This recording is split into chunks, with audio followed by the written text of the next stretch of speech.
Captain Jake Morrison stood on the bridge of the UES Marathon and watched the blue and green planet grow larger on the main screen. After 127 years of traveling through space, they had finally reached their new home. The ship carried 50,000 humans in sleeping pods, all dreaming of a fresh start on Kepler 44b. Jake had been awake for the last 6 months, preparing for this moment with his small crew. Lisa Harper sat at the navigation station, her fingers dancing across the control panel. She had been Jake's second-in-command for 3 years now, ever since they woke from their long sleep. The sensors showed everything they hoped for: breathable air, liquid water, and land masses perfect for human settlement. But as they moved closer to the planet, Lisa noticed something strange on her readings. "Captain, I'm getting some unusual energy signatures from the surface," she said, her voice filled with concern. "These look like artificial structures, not natural formations." Jake moved to her station and studied the data. His heart sank as he realized what they were seeing. The planet was not empty as Earth's long-range scanners had suggested. Someone else was already living there, advanced someone, judging by the energy patterns Lisa had detected. "Wake up the senior staff," Jake ordered. "We need to make some quick decisions." Within an hour, Chief Engineer Ryan Blake and Colony Administrator Ben Carter joined them on the bridge. Dr. Amy Foster, their best scientist, arrived last, still adjusting to being awake after so many years in the sleeping pod. They all gathered around the main screen, staring at the images of crystal cities that sparkled like diamonds across the planet's surface. "Well, this changes everything," Ben said, running his hand through his gray hair. "Our colonization rights don't mean much if someone else got here first." Ryan studied the energy readings with growing amazement. "Look at these power levels. Whatever built those cities has technology far beyond anything we brought from Earth. Those structures are generating more energy than our entire ship uses." Before anyone could respond, the ship's communication system came alive with a sound unlike anything they had ever heard. It was like wind chimes mixed with electronic music, beautiful but alien. Lisa quickly worked to establish a translation protocol, but it would take time to understand the language. The alien communication stopped, and suddenly the Marathon's engines shut down without warning. The ship continued moving toward the planet, but they had lost all control. Ryan rushed to his engineering station, but none of his commands worked. Something was pulling them down to the surface whether they wanted to go or not. "They're bringing us in," Jake said quietly. "Looks like we're going to meet our new neighbors, whether we're ready or not." The ship descended through the atmosphere, and they got their first clear look at the beings who lived on this world. The aliens were tall and thin, with skin that looked like polished metal. They had no hair, and their eyes glowed with the same energy that powered their cities. Most strange of all, they seemed to float rather than walk, moving through the air. As easily as humans moved on the ground, the Marathon landed in a cleared area outside one of the crystal cities. Through the windows, they could see hundreds of the aliens gathering to look at the human ship. The beings stood perfectly still, just watching, as if the humans were animals in a zoo. Jake made the difficult decision to leave the ship and attempt first contact. He took Lisa and Ben with him, leaving Ryan and Amy to watch the ship and the sleeping colonists. They put on their environmental suits and walked down the ramp, hoping to show peaceful intentions. The lead alien stepped forward, and somehow Jake could understand its words in his mind. The creature was speaking directly into their thoughts, bypassing the need for translation. "You are from the small blue world we observed long ago," the alien said inside Jake's head. "I am Overlord Vexthera of the Zephyrian High Council. You have traveled far to reach our world, but this place is not for creatures like you." Jake tried to speak, but Vexthera continued without waiting for a response. "Your kind are weak and primitive. You require machines to fly, while we soar through will alone. You depend on tools to survive, while we shape energy with our minds. However, we are not without mercy. We will allow you to remain on our world, but only in the scorched territories where nothing grows." Ben stepped forward, trying to negotiate. "We have 50,000 people on our ship.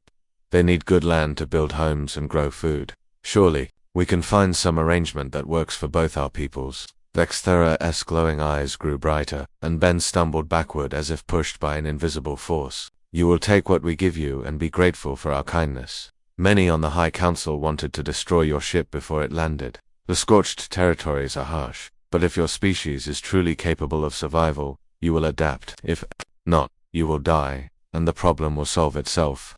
The aliens turned and floated away, leaving the 3 humans standing alone beside their ship. Jake looked at his companions and saw his own fears reflected in their faces. They had traveled across the galaxy seeking a new home, only to find themselves prisoners on a world that might become their grave. 6 months had passed since the Marathon landed in the scorched territories, and Jake Morrison wondered if they would see another 6 months. The desert stretched endlessly in all directions, a wasteland of red sand and jagged rocks that seemed designed to kill anything foolish enough to try living there. During the day, the temperature climbed to 140 degrees, hot enough to cook a human in their own skin. At night it dropped to 20 degrees below zero, cold enough to freeze the water in their storage tanks. The Zephyrians had been right about one thing. This place was harsh beyond anything the colonists had imagined. But they had been wrong about something else. Humans did not give up easily. Ryan Blake wiped sweat from his forehead as he supervised the construction of their latest underground shelter. His engineering teams had learned to work in the early morning hours, before the sun turned the desert into an oven. They used metal salvaged from the Marathon's outer hull, mixing it with local minerals to create walls that could withstand both the burning heat and the freezing cold. "How many people can this one hold?" asked Colonel Nick Adams, the military commander who had taken charge of colony security. He was a big man with graying hair, but 6 months in the desert had made him lean and tough. "Another 200 families," Ryan replied, checking his measurements one more time. "We're getting good at this. The trick is going deep enough to avoid the temperature swings, but not so deep that we hit the underground lava flows." Nick nodded and moved on to check the perimeter guards. The desert had its own dangers beyond heat and cold.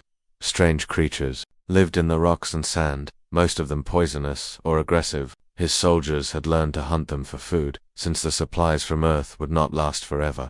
Dr. Amy Foster worked in her makeshift laboratory, surrounded by samples of local plant life. Most of the desert vegetation was toxic to humans, but she had discovered ways to process some plants into nutritious supplements. It was not tasty food, but it would keep people alive. "Any progress with the water situation?" asked Ben Carter as he entered the lab. The colony administrator looked older than his 50 years, worn down by the constant struggle to keep everyone fed and sheltered. "Some good news there," Amy replied, holding up a vial of clear liquid. "I've found a way to neutralize the bacteria. In the underground springs, we won't have to rely entirely on our recycling systems anymore." Ben smiled for the first time in weeks. Every small victory felt huge when survival was measured day by day. In another part of the underground complex, Sarah Kim sat in front of a collection of crystal fragments she had gathered from around the Zephyrian cities. The young linguist had made herself the colony's expert on their alien hosts, spending countless hours trying to understand how they communicated. The Zephyrians did not speak with their mouths like humans did. Instead, they used their crystals to send thoughts and images directly from mind to mind. Sarah had discovered that the crystal formations around their cities were actually part of a vast communication network, like a telephone system that worked with thoughts instead of voices. "Fascinating," she murmured as she studied the patterns of energy flowing through one particular crystal. "They're not just talking to each other, they're sharing memories, experiences, even emotions." But the more Sarah learned about Zephyr society, the more she understood why they had dismissed humans so easily. The aliens were all individuals, each one focused on their own power and status. They had never learned to work together the way humans did naturally. Sarah's research had revealed something else important. The Zephyrians viewed survival as a test of individual strength. They could not understand why humans helped each other, shared resources, or worked as teams. To them, cooperation was a sign of weakness. This gave Sarah an idea that she shared with Jake during their evening planning meeting. "Captain, what if their inability to understand cooperation is actually their weakness?" she asked. "They're powerful individually, but they don't know how to coordinate their efforts." Jake considered this while reviewing the day's reports. The colony had grown from a desperate group of survivors to an organized community. People had found their roles and worked together to solve problems. Children played in the underground tunnels while their parents built their new home. "You might be onto something," he replied. "They put us here expecting us to die, but they're not even watching us closely. They assume we'll fail because that's what they would do in our situation." Dr. Foster joined the conversation, bringing news from her latest expedition to the desert's edge. "I've been studying the local ecosystem, and I think I understand why. The Zephyrians don't live in the desert. Their energy-based biology doesn't work well in this environment. The extreme temperatures interfere with their powers." Ryan looked up from his engineering reports. That explains why they were so quick to dump us here. This isn't just a harsh place for humans, it's a place where they can't use their abilities effectively. The pieces of a larger picture began forming in Jake's mind. The Zephyrians had made a mistake by underestimating human adaptability. While they saw the desert as an impossible challenge, humans saw it as a problem to solve. And slowly, steadily, they were solving it. The colony now had secure shelters, reliable food sources, and clean water. The population had actually grown. As couples started families, something that amazed a few Zephyrian observers who occasionally flew over their settlement. The aliens reproduced rarely and without emotional attachment, so the sight of human children playing together was completely foreign to them. More importantly, the humans were learning.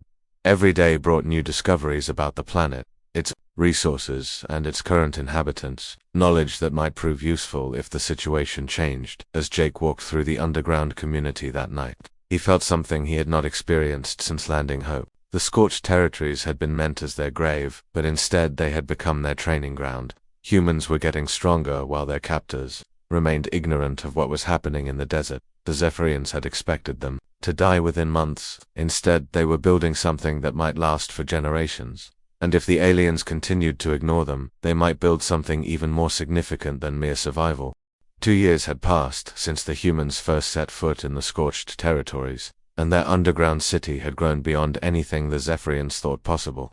What started as desperate shelters had become a thriving community with schools, workshops, and even small gardens where earth plants grew in carefully controlled environments. The population had increased to 60,000 as more colonists woke from their sleeping pods and new babies were born. Dr. Amy Foster stood in her expanded laboratory, studying samples that would change everything. Beside her, biochemist Greg Turner examined crystalline structures under a powerful microscope they had built from salvaged ship components. What they had discovered about their alien captors would have shocked the Zephyrian High Council if they had bothered to pay attention to the humans they had left to die. "Look at this," Greg said, pointing to the microscopic image on his screen. "The Zephyrians aren't just using crystals as tools. These organisms are actually living inside their bodies, creating a symbiotic relationship." Amy leaned closer to examine the data. After months of collecting biological samples from areas where Zephyrians had visited, they had finally understood the source of alien power. The glowing energy that allowed Zephyrians to fly and manipulate matter came from microscopic crystal creatures that lived in their bloodstream. "This changes everything," Amy said, her excitement growing. "If their abilities depend on these organisms, then there might be ways to disrupt that relationship." Greg nodded, pulling up another set of readings. "I've been testing different electromagnetic frequencies, and some of them cause the crystal organisms to become inactive, not permanently, but long enough to make a difference." Meanwhile, in the engineering section of the underground city, Ryan Blake worked with his team to turn this scientific discovery into practical applications. The former ship's engineer had become something of an inventor, creating devices that could generate the specific electromagnetic pulses that affected Zephyrian biology. "The range is limited," Ryan explained to Colonel Nick Adams as they tested the latest prototype, maybe 50 meters at most. But within that range, any Zephyrian would temporarily lose their powers. Nick examined the device, which looked like a modified communications array. "How long would the effect last?" "About 10 minutes, based on our tests with the sample organisms," Ryan replied. "Not long, but maybe long enough for what we might need to do." The colonel had been thinking about more than just survival lately. His military mind could not ignore the strategic implications of what the scientists had discovered. The Zep had powerful abilities, but they also had weaknesses that could be exploited. In another part of the city, Sarah Kim had made discoveries of her own. The linguist had spent 2 years studying Zephyrian culture through their crystal communication networks, and what she learned painted a picture of a deeply flawed society. She shared her findings with Jake Morrison during their weekly leadership meeting. "Their entire civilization is built on individual competition," Sarah explained, showing Jake recordings of Zephyrian communications she had intercepted. "Have no concept of teamwork or coordination. When they face a problem, each individual tries to solve it alone, even if working together would be more effective." Jake studied the translated communications, noting the patterns Sarah had identified. "They're all trying to impress their superiors instead of actually solving problems." "Exactly," Sarah said. "And there's something else. The lower caste Zephyrians are treated terribly by their superiors. They have the same powers, but they're forced to live in smaller cities and given the worst jobs. Many of them hate the current system. This information interested Jake greatly. If the humans ever needed allies, the oppressed Zephyrians might be willing to listen to new ideas about cooperation and equality. Sarah had also discovered important details about Zephyrian military capabilities, or rather, their lack of organized military structure. Each Zephyrian was essentially a one-person army, but they had never developed coordinated tactics or strategic thinking. Their idea of warfare was individual duels between powerful opponents. Sergeant Kelly Brooks had been putting this knowledge to practical use during her scouting missions beyond the scorched territories. The tough soldier had volunteered to lead reconnaissance trips that gathered intelligence about Zephyrian settlements and defensive positions. What she found confirmed Sarah's cultural analysis. They don't post guards or maintain patrols, Kelly reported to Colonel Adams after her latest mission. Each city relies on the individual power of its inhabitants for protection. They've never had to worry about coordinated attacks. What about their response times? Nick asked, always thinking like a military strategist. Slow and disorganized, Kelly replied. When something happens, they don't have a chain of command or communication protocols. Everyone just does whatever they think is best. This lack of military organization was the result of millions of years of evolution that favored individual strengths over group cooperation. The Zephyrians had become incredibly powerful as individuals, but they had never learned to work as teams. Dr. Foster had made another crucial discovery during her study of Zephyrian biology. The crystal organisms that gave them their powers also created a dependency that could be exploited. Zephyrians needed to regularly absorb energy from their crystal cities to maintain their symbiotic relationship. If they were separated from these energy sources for too long, their powers would weaken significantly. They're like living batteries that need constant recharging, Amy explained to the gathered leadership. That's why they've never established settlements far from their main cities. Greg Turner had been working on ways to interfere with this energy absorption process. His latest experiments showed that the same electromagnetic frequencies that disrupted the crystal organisms could also block their ability to absorb energy from Zephyrian technology. We could potentially cut them off from their power sources, Greg said. Create dead zones where their abilities don't work properly. As Jake listened to these reports, he began to see possibilities that had not existed when they first landed. The humans had spent 2 years not just surviving, but learning. They understood their captors better than the Zephyrians understood themselves. The aliens had made a critical error by dismissing humans as primitive and weak. They had not bothered to study human capabilities or watch what was happening in the desert while the Zephyrians remained confident in their superiority. The humans had quietly become dangerous, but Jake also understood that knowledge alone would not be enough. If they were ever going to change their situation, they would need to act on what they had learned. The question was whether 50,000 humans, no matter how clever and determined, could challenge a civilization that had ruled this planet for millions of years. The answer, Jake realized, might depend on whether they could convince some to join their cause. Sarah's research suggested that many lower caste aliens were ready for change. Perhaps it was time to find out if the concepts of friendship and cooperation could spread beyond the human community. Year 3 brought the first major human offensive against the Zephyrians, though it began with something that looked like friendship rather than warfare.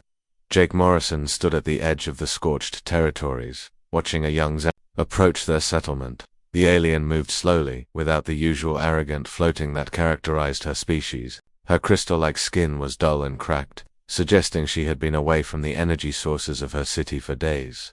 Sarah Kim stepped forward to translate as the alien spoke in the musical language of her people. She says her name is Kelly, and she comes from the lowest caste of workers in the southern Crystal City. She heard rumors about the humans from other outcasts and wanted to see if the stories were true. Jake studied the alien carefully. Kathmara was smaller than the Zephyrians he had met before, and her eyes held something he had never seen in her species. Curiosity mixed with hope. What stories? He asked. Sarah translated the question, then listened to Kathmara's reply. She says the outcasts tell each other about creatures who work together instead of fighting for individual power. They say humans help their weak instead of abandoning them. She wants to know if this is real. This was the moment Jake had been preparing for since Sarah first suggested that oppressed Zephyrians might become allies.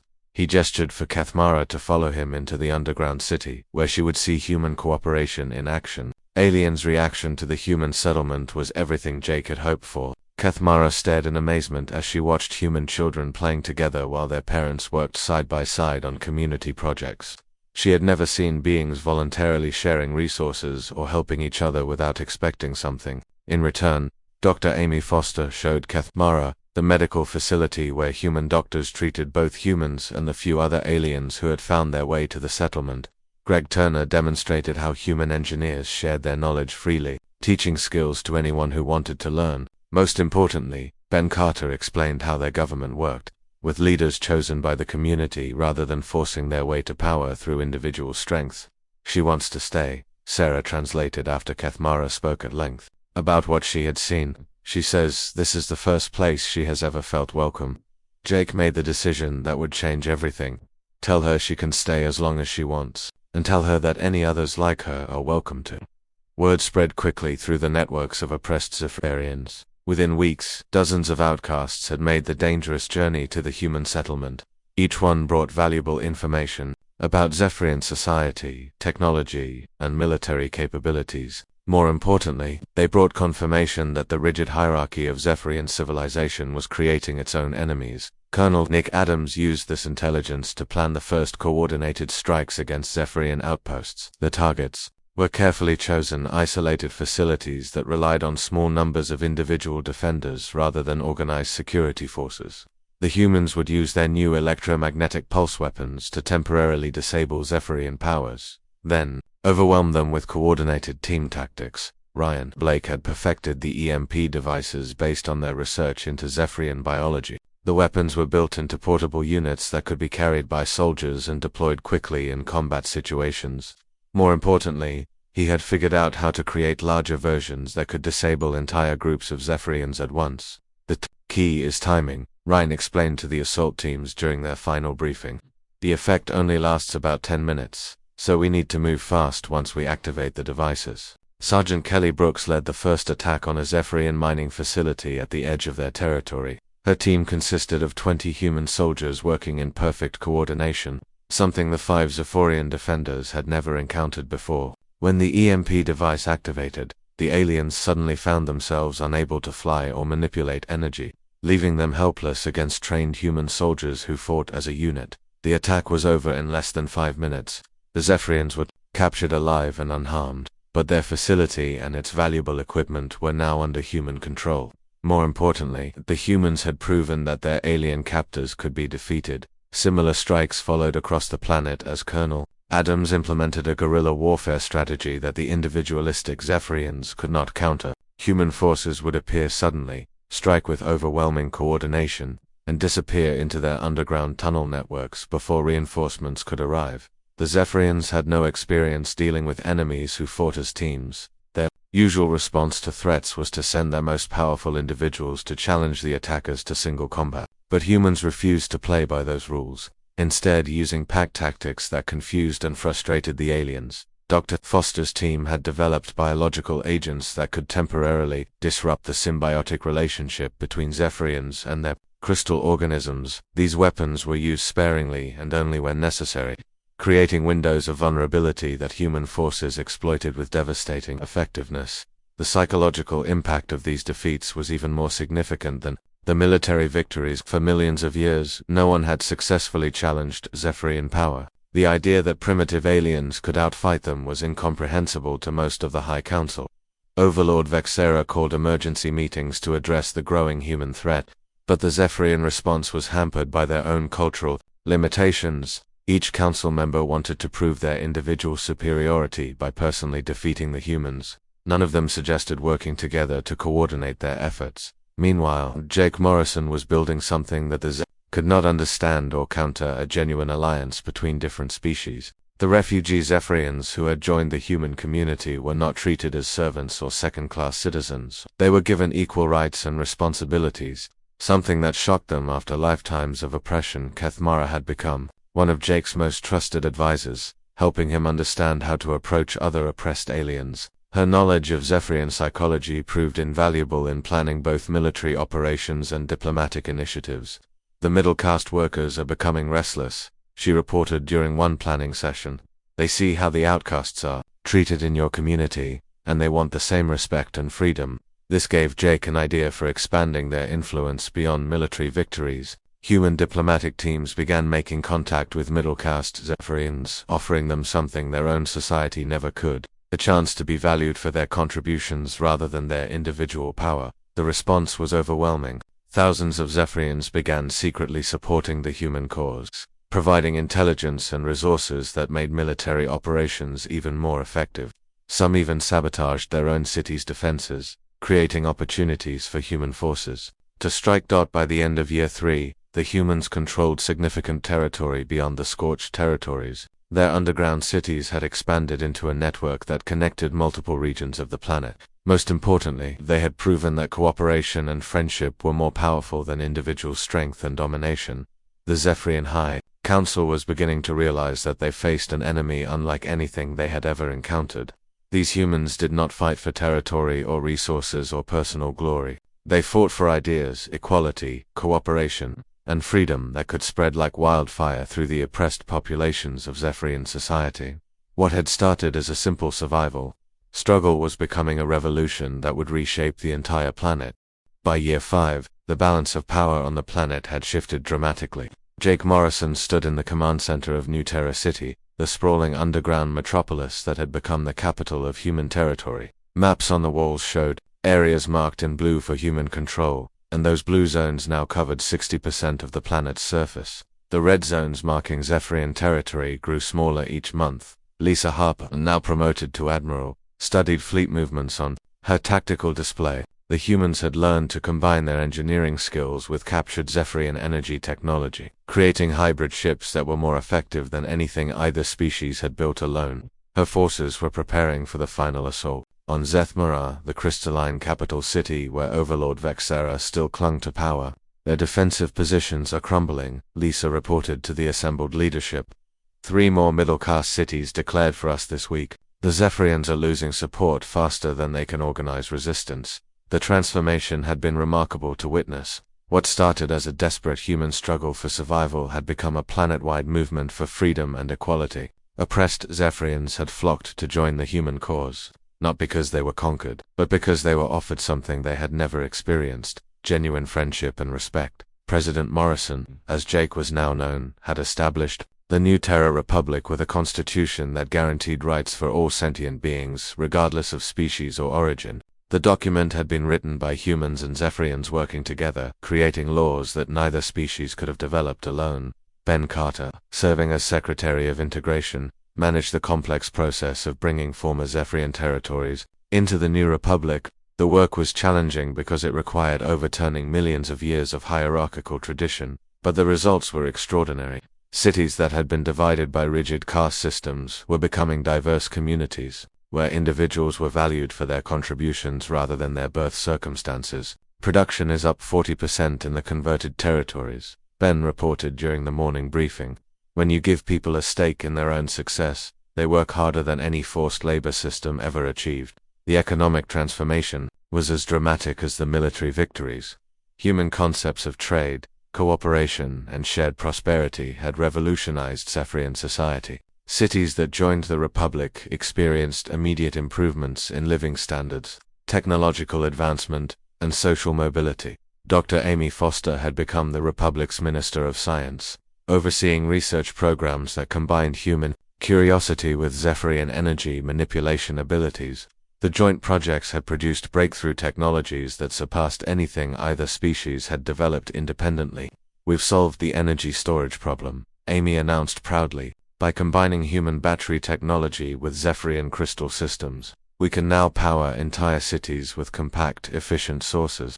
Greg Turner led a team of mixed human and Zephyrian scientists who had made equally impressive advances in medicine, agriculture, and manufacturing. The cooperation between species had unleashed creative potential that surprised everyone involved. However, the old Zephyrian establishment was not surrendering without a fight. Overlord Vexthara had consolidated the remaining loyalist forces around the capital city, creating a heavily defended stronghold powered by the planet's largest crystal energy matrix. Colonel Nick Adams, now General of the Republic Armed Forces, planned the final campaign with characteristic precision. His army was unlike anything the galaxy had ever seen. Humans and Zephyrians fighting side by side, combining tactical coordination with individual energy abilities. The key is speed, General Adams explained to his division commanders. We hit them from multiple directions simultaneously. They're still thinking in terms of individual combat, so they won't be able to coordinate an effective response. Kethmara had risen to become General Adams' chief intelligence officer, using her knowledge of Zephyrian psychology to predict enemy movements. Her transformation from an outcast refugee to a trusted military leader exemplified the opportunities the Republic offered to everyone. Vexthera is losing support even among his own inner circle, she reported. Many of the high caste Zephyrians are beginning to question whether the old system is worth defending. The final battle for Zethmira began at dawn on a clear morning.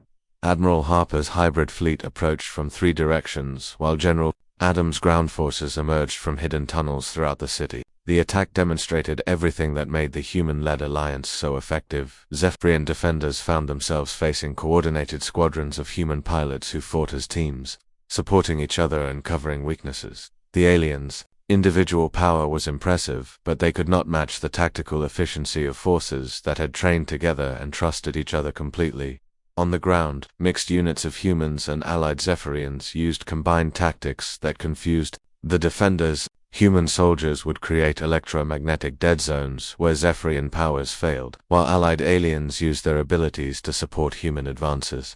The cooperation was seamless, born from years of fighting together and genuine mutual respect. The battle lasted only 6 hours. Zethmira's defenses, designed to repel individual challengers, collapsed under the weight of coordinated assault. More importantly, the city's population welcomed the attacking forces as liberators rather than conquerors. Overlord Vexthera was captured attempting to flee the city in a small energy craft. When General Adams brought him before President Morrison, the former ruler seemed genuinely confused by what had happened. How did primitive creatures defeat our superior civilization? Vexthera demanded, his arrogance intact despite his circumstances. Jake looked at the defeated overlord with something closer to pity than anger. You never understood what made us strong. You saw cooperation as weakness, friendship as stupidity, and equality as impossible. But those things turned out to be more powerful than all your individual abilities combined. Sarah Kim, now serving as the Republic's Secretary of Cultural Affairs, had prepared for this moment.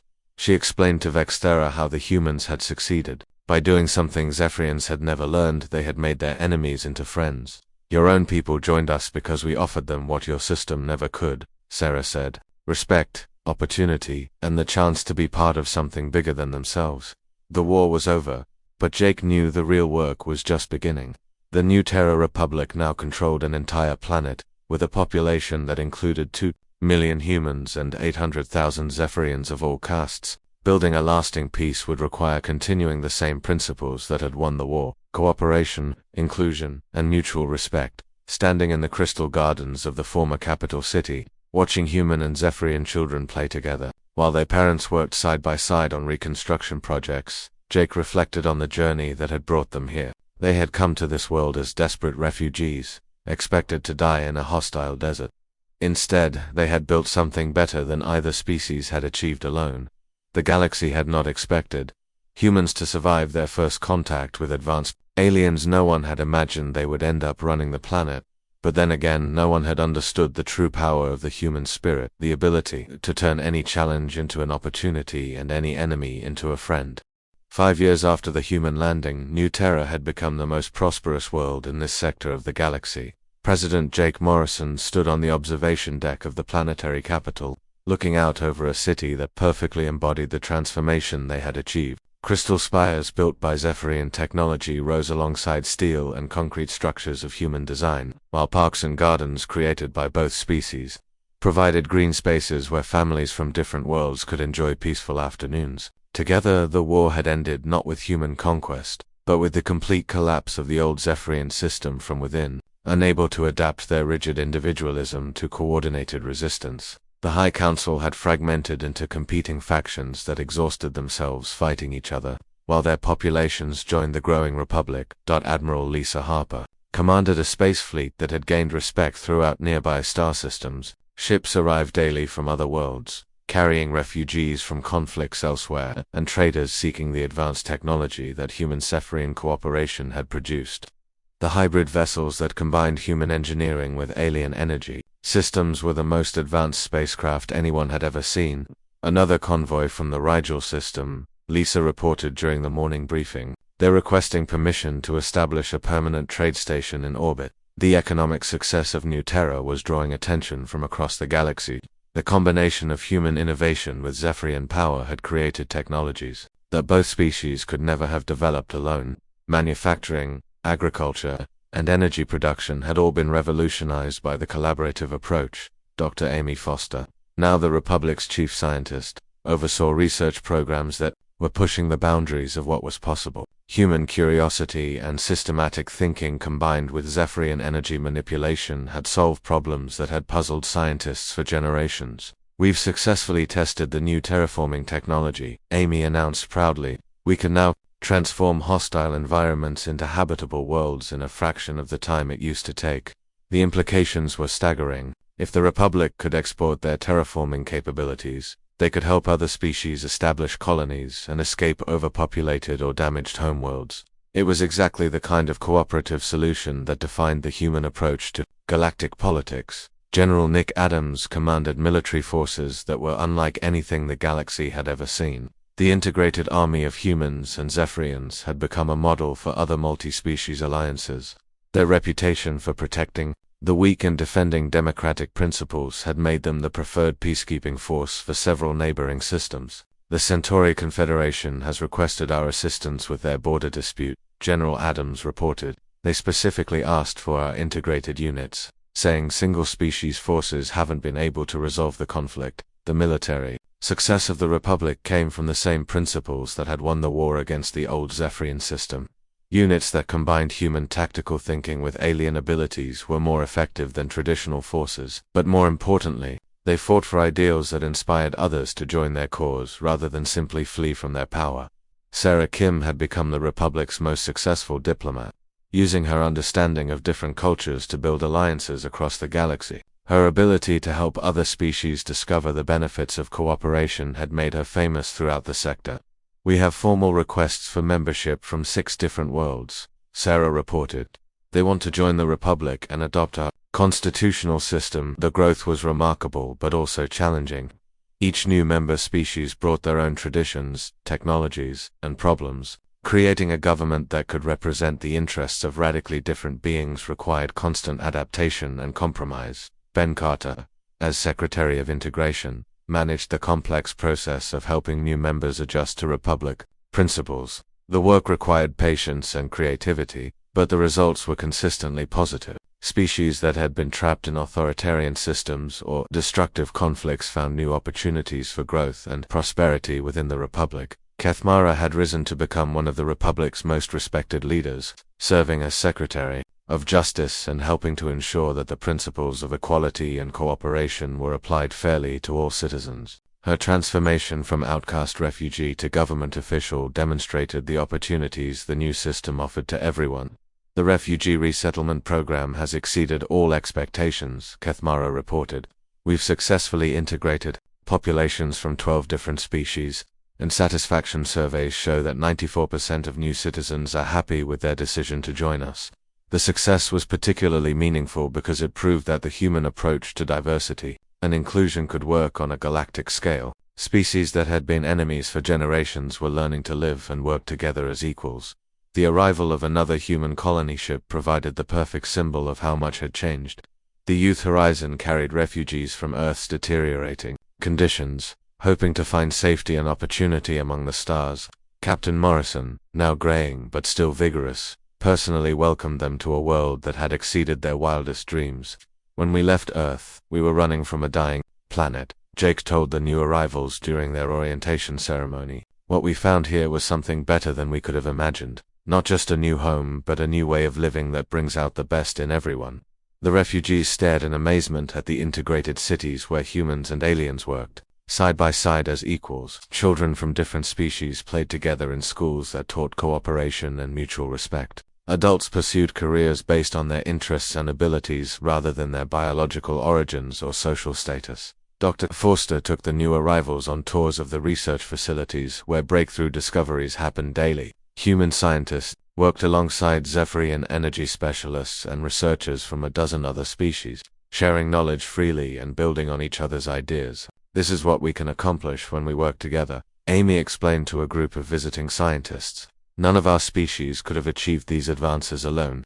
But together we're solving problems that seemed impossible just a few years ago." The final scene of transformation played out in the Crystal Gardens of New Terra City, where human and Zephyrian children played together while their parents worked side by side on the latest urban development projects. The gardens themselves were a perfect example of what cooperation could achieve. Human botanical knowledge combined with Zephyrian energy cultivation to create growing spaces, more beautiful and productive than either species had ever managed alone. Jake Morrison walked through these gardens every evening, marveling at what they had built together. The humans had come to this world as desperate refugees, expected to die in a hostile desert.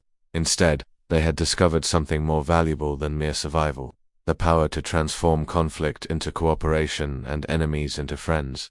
Other species throughout the galaxy were taking notice of what had been accomplished on New Terra. The Republic's success was inspiring democratic movements on authoritarian worlds and encouraging multi-species cooperation in regions that had been torn by conflict for generations. The humans had not just survived their encounter with advanced aliens, they had shown the galaxy a better way to live. What started as humanity's most desperate hour had become their greatest gift to the stars, proving that the strongest civilizations were built not on the power of individuals but on the bonds between different peoples working together, common goals. As Jake watched the mixed groups of children playing in the gardens, he realized that this was the real victory. The next generation would grow up in a world where cooperation was normal, where diversity was celebrated, and where anyone could achieve their dreams regardless of which planet they came from. That was a legacy worth fighting for, and it was only the beginning of what they could accomplish together.